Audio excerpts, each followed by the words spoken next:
celui de Marseille pour une durée de 15 mois, une DSP transitoire, regardez, entrée en vigueur il y a 48 heures et qui a été attribuée à la Corsica Linea pour les lignes Ajaccio-Marseille, Bastia-Marseille et l'Île-Rousse-Marseille pour une durée de 15 mois, je vous l'ai dit, avant l'élaboration de la future délégation de service public maritime qui sera, elle, d'une durée de 10 ans. Ce sera l'un des thèmes de cette émission. Inquiesta revient ce soir sur les conditions d'attribution de cette DSP transitoire ainsi que sur les conséquences économiques et sociales pour les compagnies, avec nos trois invités.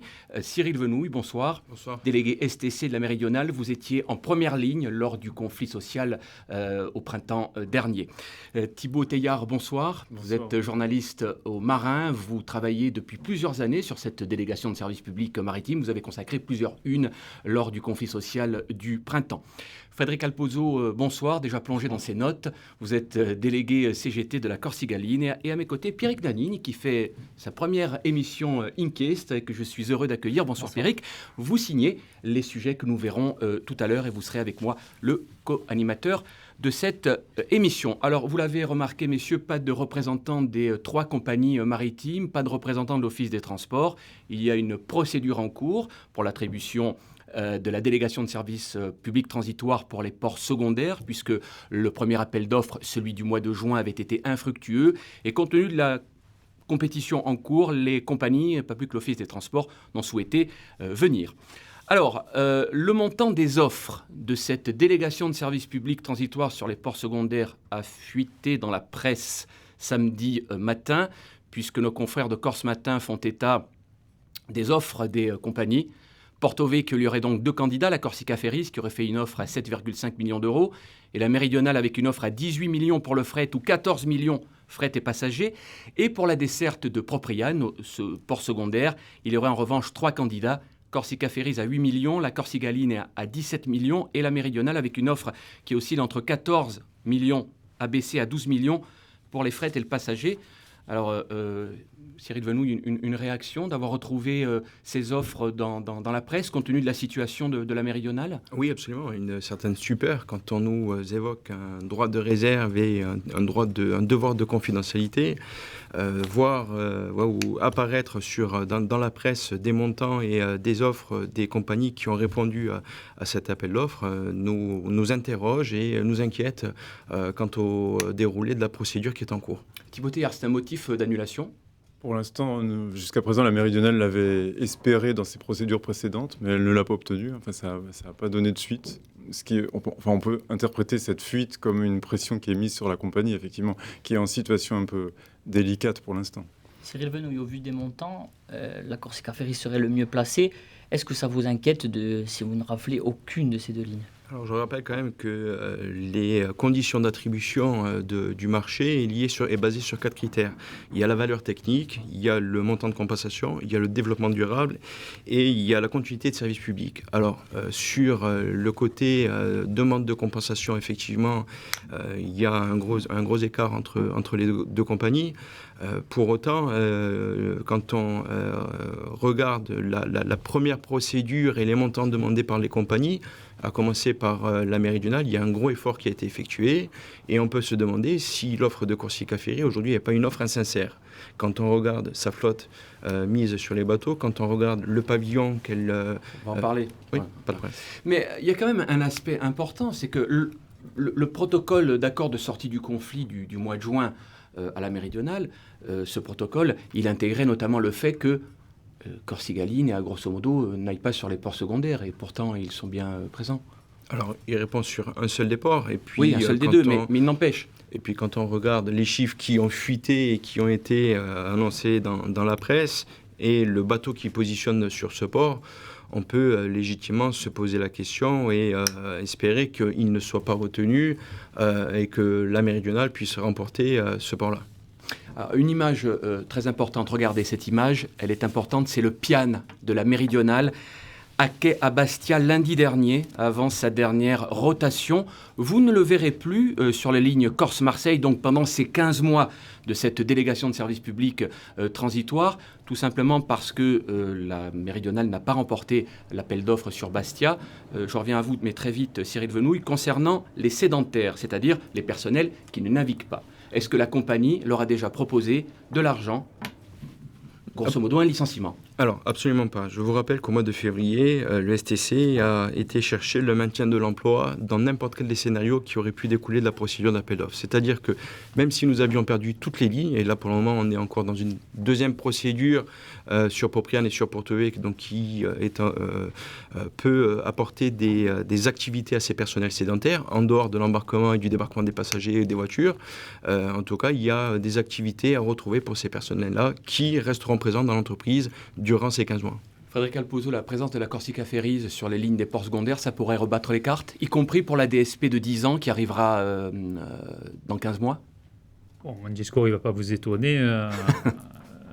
Est-ce qu'on imagine que Ryanair il puisse postuler sur le bord à bord sur la délégation de service public en face d'Air Corsica? Est-ce qu'une société qui est basée à l'étranger, qui ne paye pas ses impôts sur le territoire national, qui n'a aucun contrat de travail de droit français pour exercer des lignes nationales tout au long de l'année, est-ce qu'il est normal déjà qu'elle puisse concourir à un appel d'offres de service public où quotidiennement on doit être dans les ports corses et le port de Marseille au plan national sans respecter la réglementation sociale, la réglementation fiscale et les règles en matière de sécurité du pays d'accueil? Moi je considère que c'est déjà le premier là, il n'est pas de savoir et de jeter comme on le fait aujourd'hui simplement des chiffres en disant mais si on prenait Corsica Ferry avec l'argent public ce serait moins cher.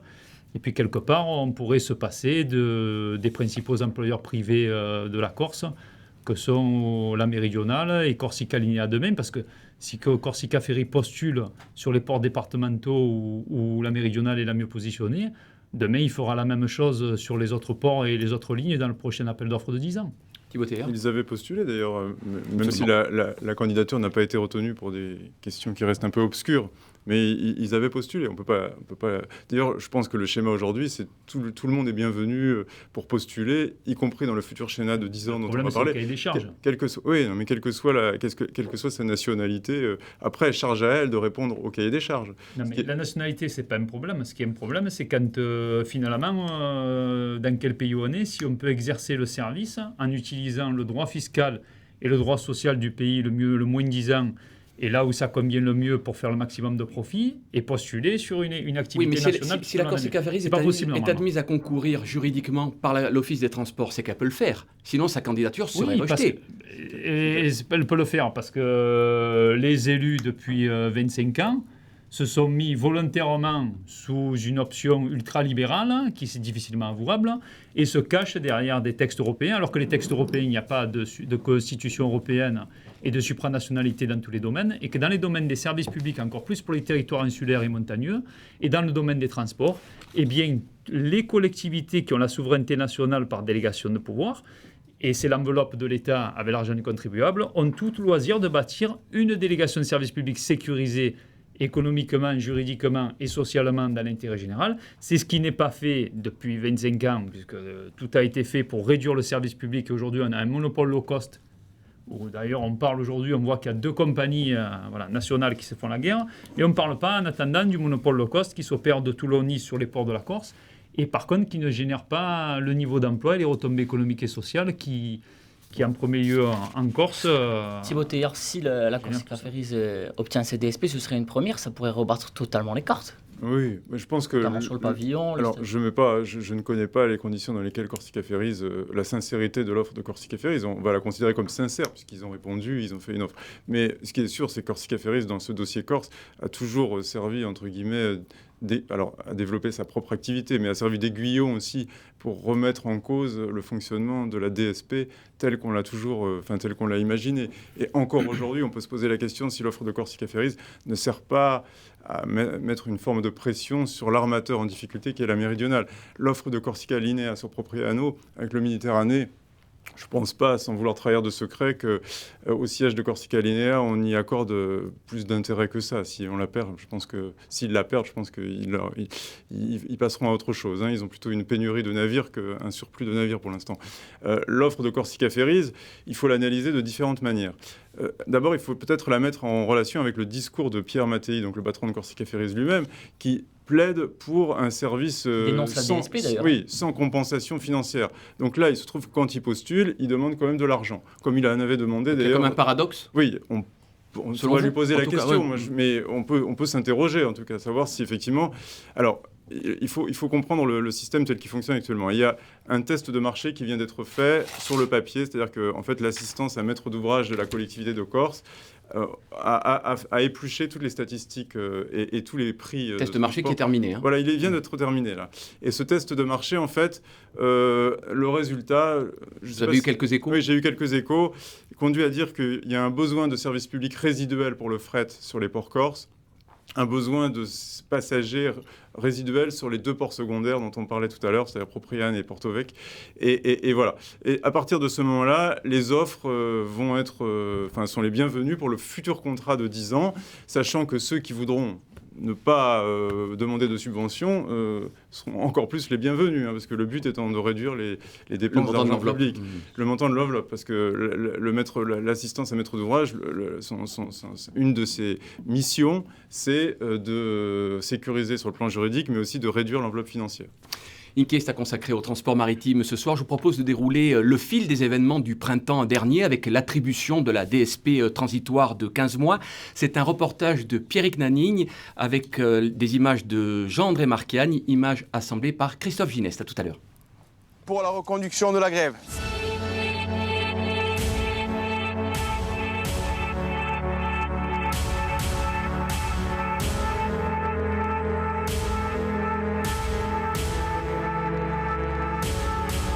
Moi je sors, je veux sortir. Laisse-moi sortir.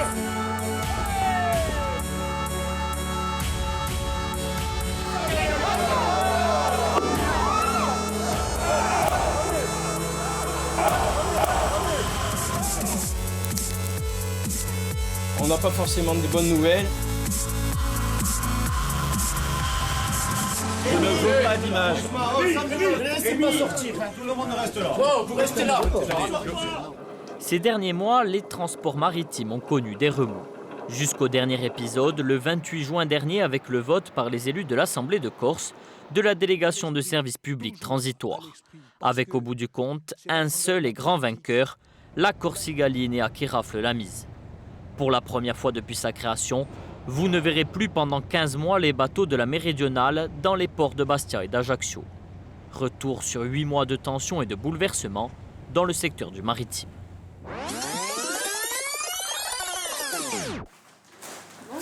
Sur la ligne de départ, ils étaient 3. 3 à remettre le 5 novembre dernier leur offre pour cette délégation de service public de 15 mois entre la Corse et Marseille. Corsica Linea, la Méridionale et Corsica Ferries. Mais premier coup de théâtre, la compagnie au bateau jaune est écartée de la bataille, en cause un dossier jugé incomplet. Nous sommes tombés de la chaise puisqu'on nous dit qu'il manquerait un format numérique à une candidature qui par ailleurs est en papier. Donc il suffit de regarder si les documents sont complets. Et nous affirmons et nous confirmons que le format numérique est bien présent dans le pli que nous avons remis. Donc nous sommes extrêmement surpris. L'histoire pourrait sembler cocasse, mais elle est lourde de conséquences. Malgré plusieurs recours judiciaires intentés, la Corsica Ferries restera en rade. Désormais, ils ne sont plus que 2. Pour la première fois, la Méridionale et l'ex-SNCM devenue Corsica Linea ont candidaté séparément. C'est cet échange de courrier daté d'octobre 2018 qui met fin à l'accord historique, renouvelé depuis 1976 par les 2 compagnies. Les mots sont cordiaux, mais ils révèlent l'étendue du divorce. Le directeur général de Corsica Linea propose une réponse commune à la Méridionale, mais la compagnie au bateau rouge s'y taillait la part du lion. 5 navires déployés, dont un affrété, c'est-à-dire loué avec l'équipage de la Méridionale, qui aurait apporté les 2 bateaux supplémentaires. C'était une proposition qui n'avait aucun impact à la méridionale, en tout cas aucun impact social et aucun impact sur la flotte. Et bon, cette proposition a été refusée par la direction. Je vous avoue que j'ai eu beaucoup de mal à comprendre pourquoi, et on s'aperçoit qu'aujourd'hui, en discutant avec les salariés de la méridionale, même eux aujourd'hui ne comprennent pas pourquoi. La méridionale, après quand même plusieurs semaines d'hésitation, refuse et juge la proposition trop agressive. Ces dirigeants n'acceptent pas de réduire leur flotte de continuité territoriale en transférant un de leurs navires à un autre armateur. Très vite, les syndicats montent au créneau et retardent l'appareillage des bateaux. Ils regrettent l'absence d'offres communes.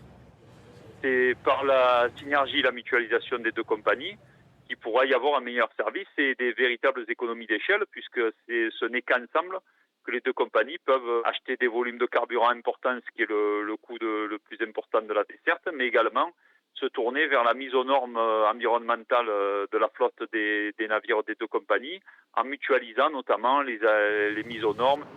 La suite ne sera qu'une longue descente aux enfers. La méridionale est écartée des ports d'Ajaccio et Propriano. Les deux bateaux qu'elle avait affrétés ne sont plus disponibles. Il faut donc trouver les sister ships, soit exactement les mêmes navires. Double échec là aussi. Le coup est rude et la tension maximale 5 jours plus tard à Marseille. Alors que la compagnie tient un comité d'entreprise extraordinaire, les syndicats s'invitent dans la salle. Asseyez-vous. Asseyez-vous maintenant. Vous allez donner des réponses maintenant. Entre marins et direction, la défiance est désormais à son paroxysme et le préavis de grève tombe. Le 25 février, pour la première fois, les navires de la CMN restent à quai en période de vacances scolaires.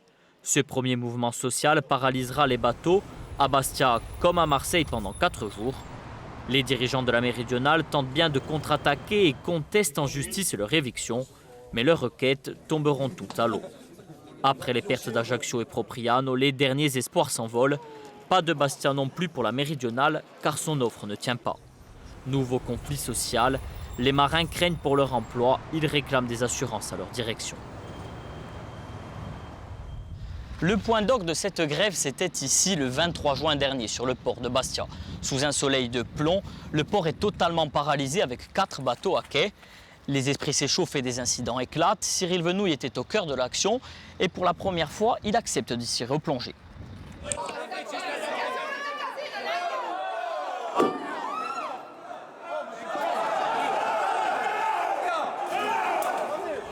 Oui, c'est des images qui sont toujours impressionnantes à regarder et à réentendre surtout, puisque quand on voit Fabien Paul y tomber, on entend aussi un énorme bruit et à cet instant j'ai eu très peur, je ne savais pas s'il allait se relever.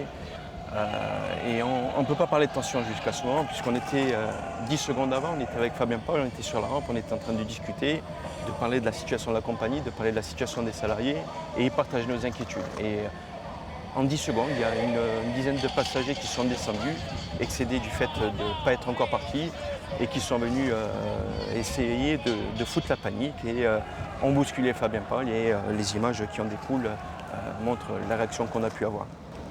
Quand on revoit ces images, est-ce que finalement on se dit on n'est pas passé loin de la catastrophe? Est-ce qu'on se dit qu'il fallait finalement passer par une journée de conflit comme celle-là? Alors on peut toujours se dire qu'on n'est pas passé loin de la catastrophe quand on voit les images et quand on voit la façon dont est tombé Fabien Paul. Pour autant, on était obligé de passer par là. Il y avait la tension de ce silence pesant de notre direction qui refusait de venir discuter en Corse, alors que la demande de ces salariés était de venir trouver une solution et de réouvrir le dialogue avec les acteurs du dossier, à savoir Corsigaline et les élus. Et en réponse à la main qui lui avait été tendue à l'époque par Pascal Trogiani, la compagnie avait fait un communiqué le soir détaillant point par point ce qu'elle comptait faire, et à savoir attaquer et la compagnie Corsigaline et l'exécutif de Corse sur les décisions qu'elle s'apprêtait à prendre le 27 juin. Ces 8 derniers mois, les cartes ont été totalement redistribuées dans le secteur du maritime. La bataille navale va continuer. Tous les acteurs sont désormais tournés vers la prochaine délégation de service public de 10 ans, une DSP pour laquelle le scénario reste bien difficile à écrire, tant les questionnements sont nombreux. Alors Cyril Venouille, revenons sur le courrier qu'on a vu dans ce reportage daté d'octobre 2018, un échange entre les deux compagnies. Pour rappel, la Corsigaline a proposé d'affréter un bateau à la méridionale, mais à ses couleurs, rouge et blanche. Est-ce que ce n'était pas déjà une volonté de la part de la Corsigaline de cannibaliser votre compagnie ? Alors oui, c'est certainement une volonté de canaliser la compagnie, mais en tout cas, dans la teneur et dans la présentation, dans les explications de Pascal Trojan dans votre reportage, il nous dit qu'il n'y avait aucun impact pour les salariés, aucun impact pour la compagnie. Il aurait fallu l'accepter, cette proposition ? Quand on regarde la situation dans laquelle on se retrouve aujourd'hui, on dit on peut dire effectivement que c'était une solution qui était moins pire et qu'il aurait peut-être fallu envisager de manière un peu plus forte et d'analyser les conséquences que ça aurait pu avoir sur la compagnie. La compagnie aurait été malgré tout en difficulté sur un moyen terme. Oui, alors le rapport de force aurait évolué. Oui, alors je rappelle quand même que la DSP qui était en discussion n'était que de 15 mois. Les termes employés dans ce courrier sont quand même très prudents. Aujourd'hui, on a 2 versions. La version de la direction de la Méridionale qui nous disait qu'on n'a jamais posé les questions sur l'affectation des bateaux méridionaux, savoir s'ils restaient sur les ports principaux ou si le 3e bateau qui aurait été affrété était un des bateaux d'une ligne principale. Pascal Trojan nous dit que le 3e bateau était uniquement sur une ligne secondaire. Cela voudrait dire qu'on n'aurait pas disparu des ports principaux, on serait resté sur des ports qu'on dessert depuis et on aurait conservé la totalité des activités agences et navigants. Gauthier. Difficile d'analyser la teneur exacte. Stratégiquement, est-ce que effectivement ça aurait été la meilleure solution, en tout cas la moins pire. Moi, j'ai toujours pensé que la Méridionale avait répondu en armateur, et un armateur, il n'a jamais trop envie de laisser une partie de son activité à un autre. Mais bon, de fait, la situation est un peu cruelle, parce que là, à partir depuis le 1er octobre, le Piana est sur Porto Vecchio sous affrètement Corsica Linea. Donc, de fait, pendant 4 mois, en tout cas, il perd le contrôle de son navire. Et il aura une perte, son chiffre d'affaires de la Méridionale va baisser substantiellement à cause de ça. Donc, on est dans une situation, les faits ont donné raison. Alors après, c'est un rapport de force. Moi, vu de l'extérieur, je pense que le rapport de force est assez favorable à Corsica Linea et à ses actionnaires. Frédéric Alpozo, vous avez connu l'époque de la SNCM et du partenariat historique avec la Méridionale. Ce courrier, finalement, il casse ce partenariat historique. Ceci dit, à l'époque, on ne vous a pas beaucoup entendu. Et je crois que vous êtes mal informé. Pourtant, ça peut m'arriver. Je vais vous laisser tous les documents, puisque... Il y a les procès-verbaux de comité d'entreprise qui sont confidentiels, mais je peux les faire lire, j'ai rien à cacher, et les personnels. Et vous aviez dit quoi alors à l'époque, pour que le téléspectateur comprenne bien votre position de l'époque? Nous avons demandé aux 2 directions, nos élus CGT, la reconduite du partenariat sur une offre commune. Et nous avons découvert seulement au mois de septembre, l'échec nous a été caché après la date on n'était pas encore à la clôture du dépôt des appels d'offres. Et ici, j'ai toute la suite des courriers et préavis de grève et réponses des 2 directions.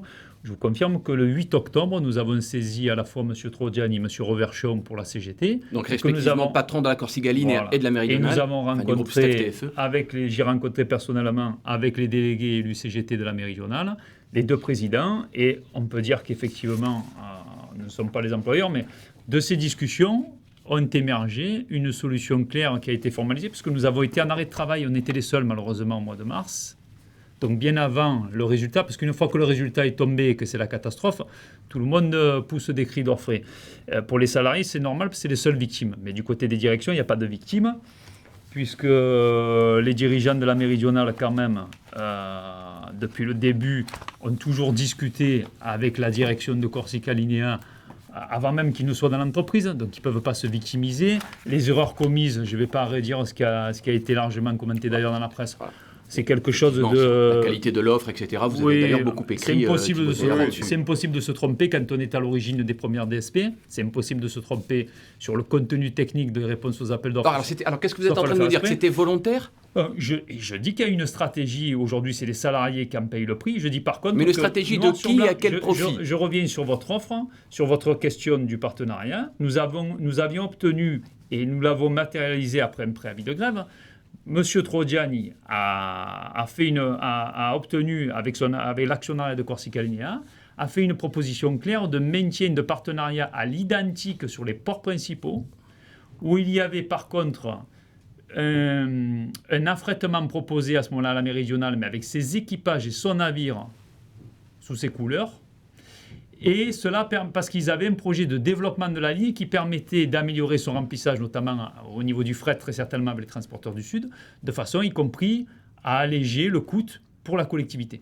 Donc c'était moi après je suis pas. C'était quoi l'objectif? C'était de se retirer de la desserte à moyen terme de la méridionale. C'est ça la stratégie de la direction. Pour bien connaître le dossier, moi je m'inquiète. Ce qui m'importe, c'est les 10 prochaines années. On va en parler justement. C'est la seconde partie de notre émission. On va y venir. Je connais trop bien le rapidement. sujet et par contre, ce qui est sûr, c'est que tout le monde a œuvré d'abord dans un premier temps pour abattre la SNCM.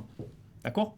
Donc derrière la SNCM, il est clair que l'objectif, pour résumer en simple, c'était de fusionner à minima l'exploitation et de réduire le service public de continuité territoriale sur la Corse. Et l'opérateur exclusif aurait été la méridionale, mais qui refusait de reprendre la partie Maghreb à l'époque.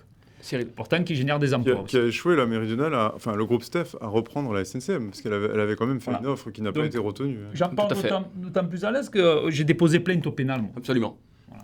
J'attends toujours que les juges ils se mettent au travail. Oui, alors sur ces explications sur ces explications de M. Alpozo, effectivement, il y a eu des sollicitations auprès des compagnies, auprès des deux compagnies. Pascal Trojan a donc réaffirmé ce qu'il avait proposé dans le courrier que vous avez évoqué en début du reportage et la position de la méridionale, mais qui me semble-t-il a fait aussi objet d'un accord signé avec la CGT, c'était de dire nous, méridionale, nous restons sur un maintien de notre schéma d'exploitation actuel. Donc, c'est-à-dire que nous avions d'un côté la direction de Corsicaline avec Pascal Trojan qui disait je reformule ma proposition, à savoir partage des ports principaux et affrètement d'un troisième bateau sur le port secondaire, et la direction de la méridionale qui disait moi je veux absolument conserver l'exploitation des 3 bateaux et donc rester à l'identique d'aujourd'hui. Et quand on connaît l'actionnaire Steph TFE, son expérience dans le transport, la méridionale aussi, comment est-ce que vous analysez la stratégie qui a été choisie par la compagnie? On dirait qu'il y a des erreurs presque manifestes. Comment vous avez été dur en plus pendant le conflit vis-à-vis d'autres directions. Comment est-ce que vous l'analysez? Volonté de quitter la desserte entre la Corse et Marseille? Alors, je l'ai évoqué en tout début de procédure sur des interventions dans les médias. J'ai effectivement évoqué cette possibilité-là. Ensuite, par nos mobilisations avec les salariés de la compagnie nous avait laissé entendre qu'elle se donnerait les moyens de répondre de manière plus forte sur Bastia et de remporter ce lot-là. Mais effectivement, on peut s'interroger aujourd'hui si la volonté de l'actionnaire, c'est pas de se désengager progressivement de la desserte de la Corse. En tout cas, l'entêtement et l'enfermement dans lequel il est resté nous laisse perplexe sur sa volonté. Cette question, moi, je l'ai souvent posée à l'actionnaire, à Steph. La réponse est toujours la même. Quelle est la réponse ? C'est une activité stratégique pour le groupe. Francis Lemort en a hérité, je dirais, de ses liens avec la famille, une famille marseillaise, Rousset, bien connue. Son fils a le même avis que lui. Personne jusqu'à présent n'a été en mesure de dire que le groupe Steph n'avait pas l'intention de développer son activité maritime sur la Corse. Après, le maritime, c'est intéressant aussi pour un groupe comme Steph. C'est la seule activité maritime, mais c'est un investissement qui peut être en partie défiscalisé. Enfin, il y a et qui est rentable. Et qui est rentable. Une activité qui est rentable pour le groupe. Là, cette année, ce sera peut-être un peu plus difficile, mais c'est une activité qui est rentable. Si vous me permettez juste 2 secondes, parce que je rejoins les propos de Thibaut Teilhard sur ce point-là. Pour autant, en cours de procédure, l'offre de Bastia était maintenue. C'est-à-dire qu'elle avait encore la possibilité de remporter ce lot-là. Et le fait de ne pas apporter ce 3e bateau qui rendait valable cette offre sur ce port-là démontre quand même qu'il y a eu une certaine forme d'amateurisme ou alors de volonté de perdre ce port-là. Sinon, elle se serait donné les moyens et ce bateau qui n'est jamais arrivé aurait finalisé l'offre. La stratégie de la méridionale, on va en parler dans la seconde partie de cette émission, puisque comme vous le savez, il y aura une nouvelle délégation de service public maritime à l'issue de la délégation transitoire actuelle d'une période de 10 ans. Quel transport maritime pour la Corse à échéance de ces 10 prochaines années? C'est un reportage de Pierrick Nanini, François-Albert Bernardi, image montée par Joseph Yancoua tout à l'heure.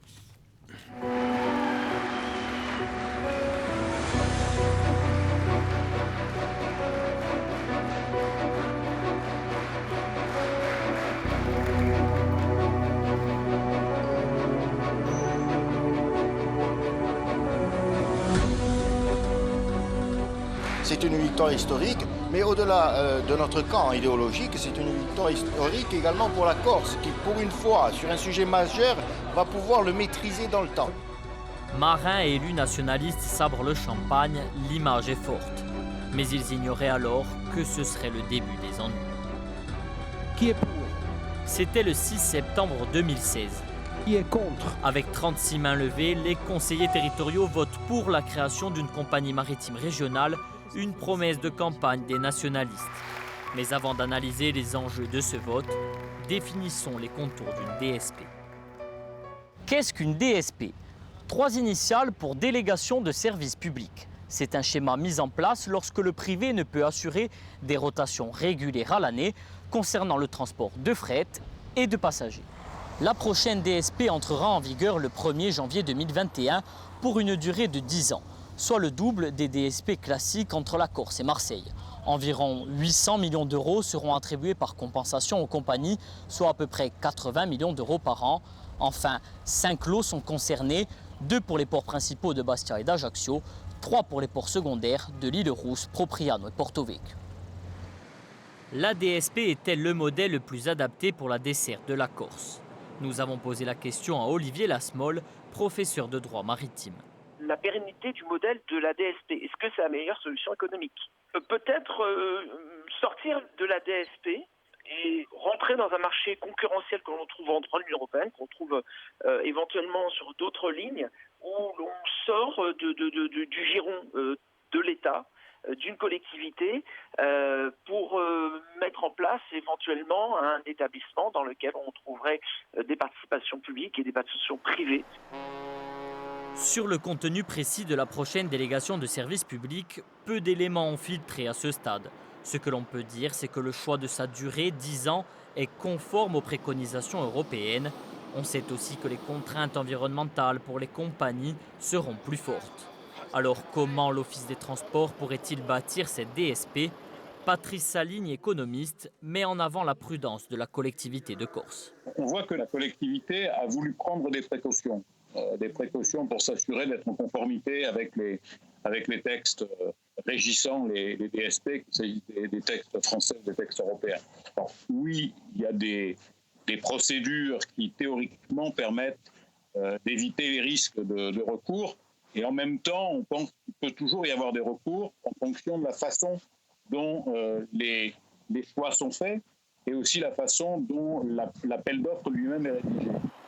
De nouveaux acteurs pourraient se positionner sur cette DSP car sa durée de 10 ans permet d'amortir des investissements. Il n'est donc pas à exclure que Grimaldi en Méditerranée ou des compagnies qui naviguent dans la Manche, voire dans le nord de l'Europe, s'intéressent à ce marché et fassent acte de candidature. Sur la ligne de départ, on devrait théoriquement retrouver la compagnie régionale, décryptage de son fonctionnement. Comment va s'articuler la compagnie régionale votée par la collectivité de Corse? Elle sera composée de 3 CEMOP, Société d'économie mixte à opérateur unique. Une CEMOP, c'est quoi? C'est une forme d'entreprise qui combine public et privé, et c'est dans ce cadre juridique que va évoluer la future compagnie régionale. Il y aura une CEMOP d'exploitation pour les ports principaux avec un capital majoritairement privé. Une CEMOP d'exploitation pour les ports secondaires avec cette fois un capital majoritairement public. Et enfin, une société d'économie mixte qui sera, elle, chargée d'acquérir les bateaux. Septembre 2019, c'est à cette date que la compagnie régionale devait voir le jour. Entre-temps, Vanina Borromei, désormais aux commandes de l'Office des Transports après Jean-Félix Acquaviva, a annoncé le report du projet. La raison, l'abandon du rachat du Paia Orba et du Monte d'Oro, estimé à 10 millions d'euros. Les 2 bateaux sont jugés trop vieux et trop coûteux à remettre aux normes environnementales. Cela n'altère en rien notre volonté de poursuivre notre volonté de création d'une compagnie maritime et notre SEM d'investissement que nous avons voté en Assemblée de Corse. Et nous envisageons donc d'autres solutions, comme par exemple peut-être à moyen terme le rachat de navires qui seraient considérés comme des navires propres. Comprenez des navires au GNL, gaz naturel liquéfié. Mais quel bateau la collectivité de Corse pourra-t-elle acheter et surtout à quel prix, alors qu'il ne reste que 15 mois avant le début de la nouvelle délégation de service public? Si les nationalistes s'efforcent de tenir le cap du 1er janvier 2021, certains observateurs n'y croient pas. Ça me paraît quasiment utopique, très difficile, et j'ai peur que pour 2021, se lancer dans un tel projet ne soit trop ambitieux. Il faut peut-être laisser le temps de reprendre les discussions.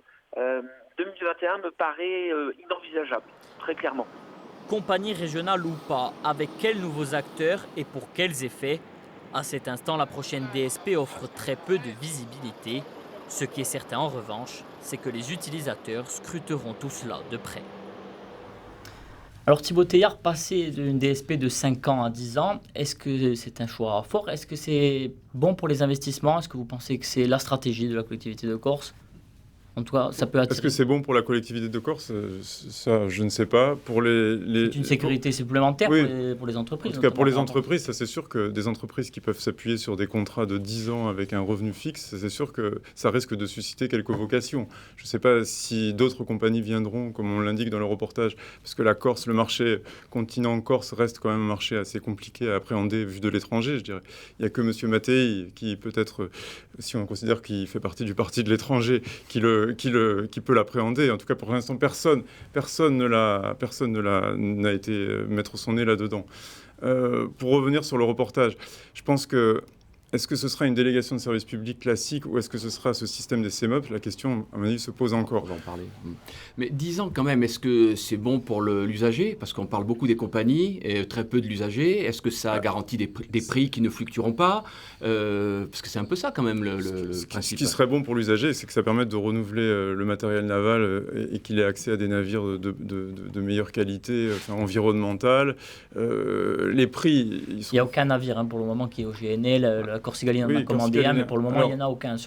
Elle en a commandé un, et d'ailleurs, on peut, pour continuer sur les questionnements autour de la SEM d'investissement, etc., il a été commandé dans un schéma classique d'une compagnie maritime privée qui commande son navire à un chantier sans passer par une SEM d'investissement. Sauf erreur de ma part, j'ai pas l'impression que ça rentre dans ce schéma. Donc ça fait partie des questions qu'on peut se poser sur la pérennité, enfin sur la viabilité de ce système futur.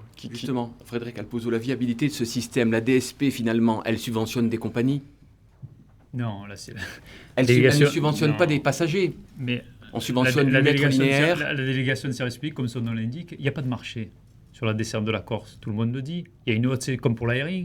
Donc il y a carence du privé. Il y a une carence du privé pour exercer la continuité du territoire dans les insulaires. C'est une évidence, ont besoin tout au long de l'année. Il y a des opérateurs qui viennent l'été quand c'est bon et dans des conditions qui sont en dehors du droit national. Et ça pose des problèmes d'ailleurs pour un tourisme durable et la protection de l'environnement et de l'écrin naturel de la Corse. Parce que quand on a une surfréquentation, une surcapacité touristique sur 2 mois de l'année, forcément on dégrade les environnements, aussi bien et notamment au niveau du littoral. Ça a des conséquences, on le voit avec le secteur protégé des réserves naturelles, la pêche, les ports qui sont saturés avec des risques pour la sécurité, etc. Je rappelle quand même qu'il y a eu des affaires qui sont plus ou moins passées sous silence, du dégazage, des infractions maritimes, en voulez-vous, en voilà. Et aujourd'hui, maintenant, où tout le monde... Dégazage, il y a eu des condamnations quand même. Oui, payé avec l'argent des contribuables, puisqu'en parallèle, on payait avec l'aide sociale aux passagers. Quand vous payez 500 000 € une fois, alors que vous avez pu déballaster à la mer et vider vos soutes pendant des années sans vous faire attraper, c'est sûr que là, parce qu'on ne contrôle rien au niveau des cales, hein, parce que si on veut en parler, on peut en parler. Ouais, mais voilà. Alors après, la Méditerranée va-t-elle passer l'été, comme disait récemment Arte, au niveau de l'environnement? Et là, on se pose la question des pollutions atmosphériques. Et je rappelle que le projet que portait la CGT avec les salariés en lutte à la méridionale avec l'ancienne SNCM, en 2014 déjà, c'était de renouveler tous les 2 ans les bateaux au GNL avec justement l'État qui mettait un dispositif, d'où l'importance du pavillon français premier registre. Ce n'est pas pour préserver, comme on veut le faire croire, que les statuts de salariés, bien que des contrats de travail de droit français, sur des activités nationales, encore une fois, ça génère nombre d'emplois en Corse et sur le continent, et que des opérateurs, excusez-moi, qui travaillent avec du travail détaché, avec des salariés qui n'ont pas de droit, pas de CDI, et qui viennent de l'Union européenne, ça ne génère pas d'emploi local. Est-ce qu'on veut financer ça? Voilà, c'est la question qu'on doit se poser. Vous êtes un partisan de la compagnie régionale. On l'a vu dans ce reportage, il y a certains observateurs qui doutent, et pour cause, le rachat de 2 navires a été abandonné. On est à 15 mois de l'entrée en vigueur de la prochaine DSP. Il n'y a toujours pas de navire. Est-ce que vous y croyez vraiment à cette compagnie régionale et surtout, comment la mettre en œuvre? Alors, non seulement j'y crois, mais je pense qu'il est urgent d'avancer dans les travaux. Comment la mettre en œuvre? Écoutez, on est dans le flou le plus complet. Je pense qu'aujourd'hui, les seuls qui ont la capacité à faire avancer le dossier, ce sont les élus de la majorité actuelle, en concertation avec les partenaires historiques de la DSP dans le Corse et qui, jusqu'à aujourd'hui, touchaient une enveloppe dans le cadre de la DSP. Par contre, pour rejoindre ce que disait M. Alpozo, quand vous avez uniquement un opérateur privé qui, malgré l'obtention d'une enveloppe de continuité territoriale, se désengage progressivement, on voit ce qu'il a été de Veolia avec la SNCM, on voit ce qu'il en est aujourd'hui de STEF avec la méridionale. Si on laisse une orientation purement ultralibérale sur la desserte de la Corse et sur le dossier du maritime, effectivement, on va droit face à un problème. Quel bateau pour la DSP, pour la compagnie régionale? Ceux de la méridionale, peut-être? Ceux de la méridionale, peut-être adossés à ceux de la Corsica-Line. Nous, on appelle de nos voeux à ce que les deux compagnies rentrent dans la structure publique et dans les fameuses CEMOP, avec le public qui viendrait gérer un petit peu tout ça dans le dossier, clarifierait certaines choses. La compagnie régionale, quelque part, elle existe déjà. C'est Corsica-Line. Enfin, c'est une compagnie corse qui a une partie de son siège en Corse et qui a des actionnaires corse. Non, moi là-dessus, pour moi, c'est pas une compagnie régionale. La compagnie régionale, c'est une compagnie régionale publique, où le public rentre dans le cadre du dispositif. Non, sur les ports principaux, c'est quand même le privé qui est le capital majoritaire. Absolument, c'est ce qui a été... Alors, dans le premier schéma présenté, quand il y avait un schéma présenté avec 2 CEMOP, aujourd'hui, on nous parle peut-être... C'est une CEMOP avec... Je dis ce qui a été voté le 6 septembre 2016, c'était une SEM d'investissement et 2 CEMOP. Aujourd'hui, on entend parler d'une éventualité de se retrouver avec une seule CEMOP. Donc, quel sera le pourcentage ou la part du privé et la part du public? C'est pour ça que je dis qu'il est urgent d'avancer avec les élus et avec les compagnies qui souhaitent intégrer ce dispositif des CEMOP. C'est souhaitable, une compagnie publique? C'est recréer un peu... Le problème, c'est qu'il faudrait qu'elle rentre dans les clous de la concurrence voulue par Bruxelles. C'est-à-dire qu'il faudrait qu'elle rentre dans tous les systèmes de méthodologie que Bruxelles exige. C'est-à-dire qu'elle n'aurait pas droit à un système particulier de faveur dans le droit européen, qu'on soit d'accord ou pas d'accord. Moi, je ne me prononce pas là-dessus. Mais simplement, elle devra se mettre au même niveau que M. Grimaldi, M. Moby, M. Corsica-Linea, s'il n'est pas dans la CEMOP. Donc, ça me paraît un peu compliqué, surtout à moins de 2 ans, à moins d'1 an et demi de l'échéance. 15 mois. Là, je pense qu'il va falloir se dépêcher vraiment beaucoup. Je pense qu'il y a des annonces qui doivent être faites prochainement par la collectivité de Corse sur cette CEMOP, effectivement, qui serait qu'une seule CEMOP. On abandonne la CEMOP pour secondaire, ports principaux. Quelles compagnies vont vouloir participer au capital, on verra. Il faudra en tout cas que le système soit sur le plan juridique assez vite bordé, puisque l'activité doit commencer le 1er janvier 2021. D'après ce qu'on m'a dit, il n'est pas question de prolonger l'actuel DSP de 15 mois. Donc, Olivier Lasmole disait que c'était utopique, c'est votre point de vue, vous aussi? Ça me paraît très utopique, oui. Enfin, mettre en place le système, oui, de ces MOP, pourquoi pas? Encore qu'il va falloir aller très vite, mais une compagnie régionale structurée publique, je ne vois pas comment c'est possible. Enfin, tout est toujours possible avec la volonté politique. Mais avec Alpozo, possible et souhaitable ou pas? Alors nous avons une vision un peu différente. D'abord, il y a 2 aspects fondamentaux pour nous. On avait une compagnie nationale d'État, on aurait une compagnie régionale ou nationale, peu importe, avec les publics, avec les yeux dont on la regarde.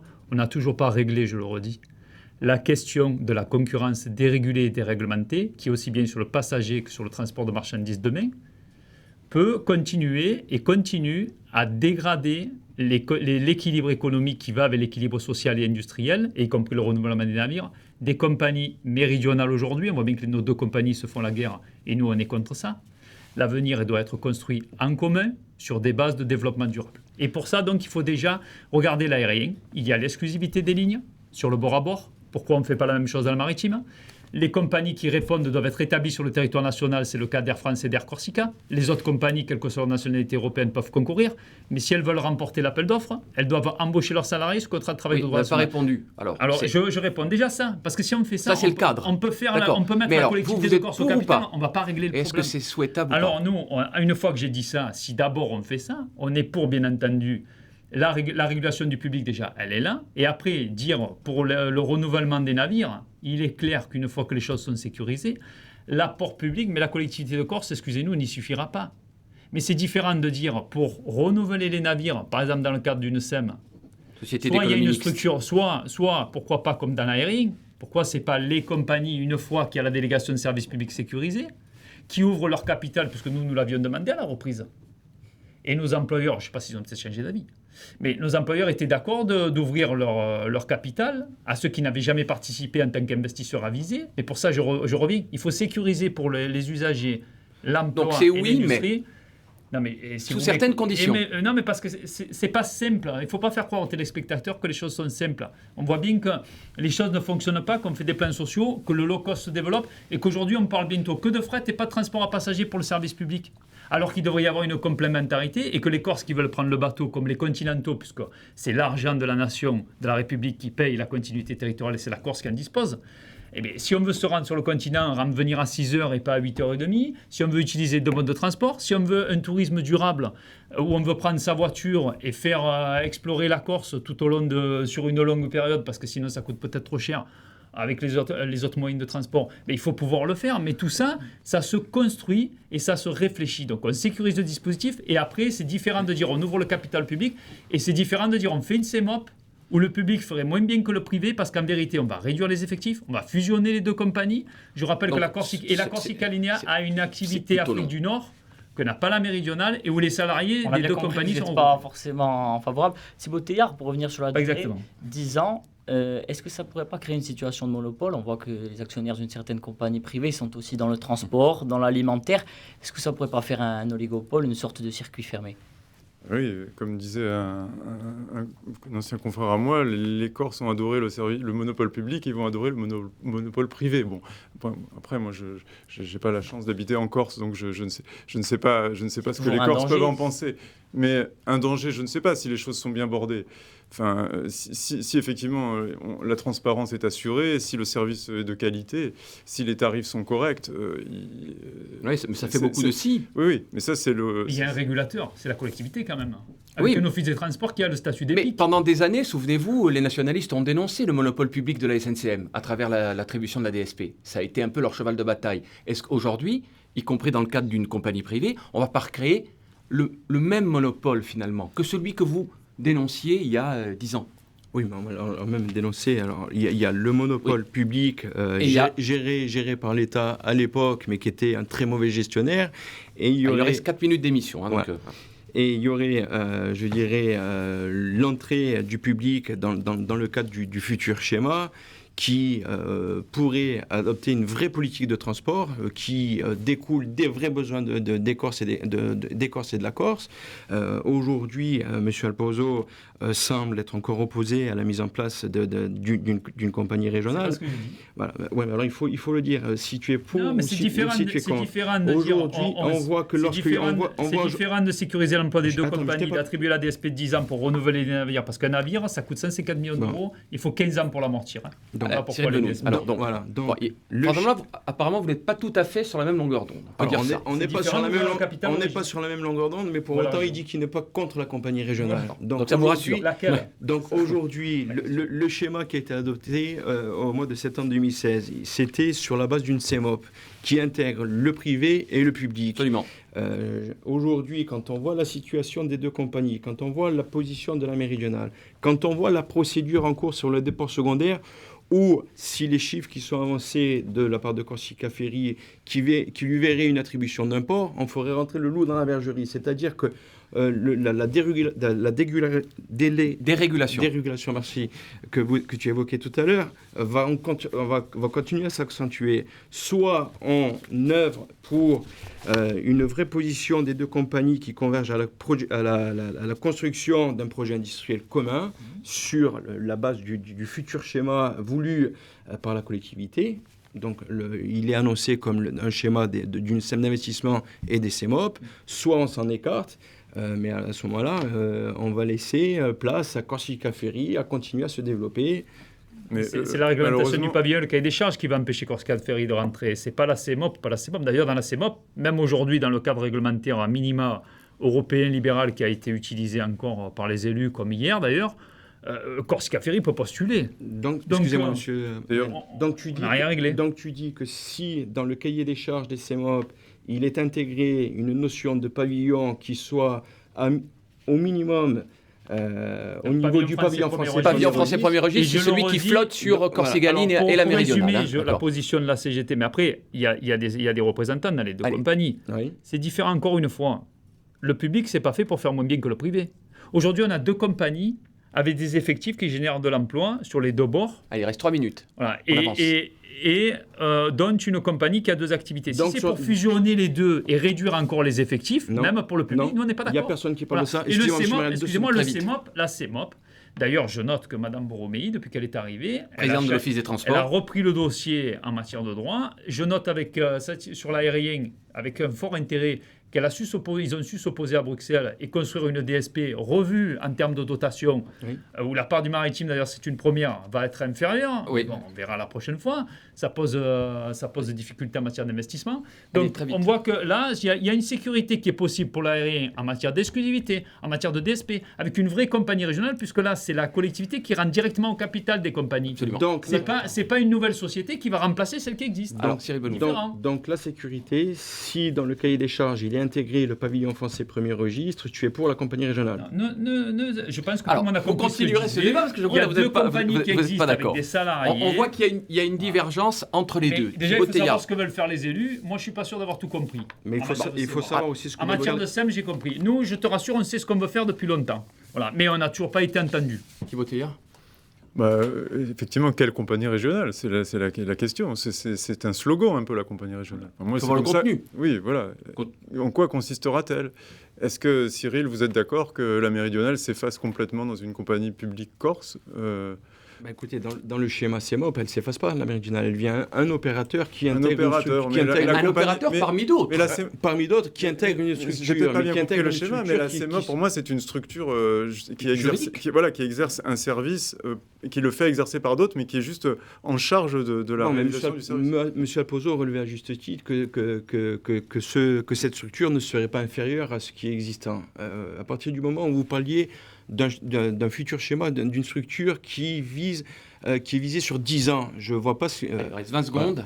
10 ans, c'est quand même énorme et ça laisse beaucoup de sécurité pour les salariés des Alors, on voit qu'il y a encore quand même beaucoup de points d'interrogation autour de ce que sera la future délégation de service public maritime d'une durée théorique de 10 ans. On le voit également à l'aune du vote sur la compagnie régionale, ce qui veut dire que nous aurons l'occasion, messieurs, de nous revoir sur ce plateau pour en reparler. Merci d'avoir fait le déplacement, Frédéric Alpozo depuis Marseille, Thibaut Teilhard également. Merci Pierrick pour la qualité de vos reportages. Inquiesta Transport Maritime à revoir.